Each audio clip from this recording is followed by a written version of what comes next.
নমস্কাৰ বন্ধুসকল। বহুতে মোক প্ৰশ্ন কৰে, বীমা ল'ব নে টকা জমা কৰিব?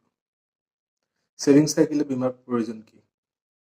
আজি মই আপোনালোকক সহজ ভাষাত বুজাম, লাইফ ইঞ্চুৰেঞ্চ আৰু ছেভিংছ একে নহয়। প্ৰথমে ছেভিংছৰ কথা কওঁ। ছেভিংছ মানে bank account, fixed deposit, recurring deposit. ইয়াৰ কাম কি?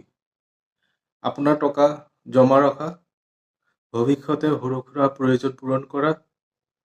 কিন্তু প্ৰশ্ন হ'ল, আপুনি নাথাকিলে এই ছেভিংছ কোনে ব্যৱহাৰ কৰিব? ধৰি লওক আপুনি মাহে 5,000 টকাকৈ জমা কৰে। বছৰত হয় 60,000 টকা, 10 বছৰত 6 লাখ টকা।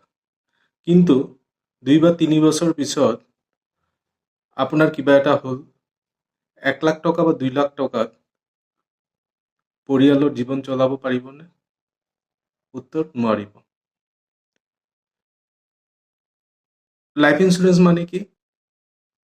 যদি উপাৰ্জন কৰা মানুহজন নাথাকে, পৰিয়ালে একেলগে এটা ডাঙৰ আৰ্থিক সহায় পায়। আপুনি মাহে অলপ অলপ টকা দিয়ে, কিন্তু পৰিয়ালে পায় লাখ লাখ টকা বা কোটি টকা। ঋণ, ঘৰৰ খৰচ, ল'ৰা ছোৱালীৰ পঢ়া চলি থাকে, পৰিয়াল ভাঙি নপৰে।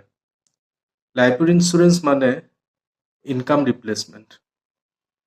ছেভিংছ টকা জমা লয়, লাইফ ইঞ্চুৰেঞ্চ জীৱন সুৰক্ষা দিয়ে।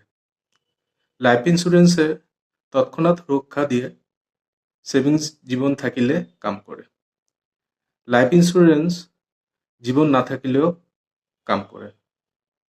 বন্ধুসকল, ছেভিংছ আৰু লাইফ ইঞ্চুৰেঞ্চ দুয়োই দৰকাৰ, কিন্তু ছেভিংছ বীমাৰ বিকল্প নহয়।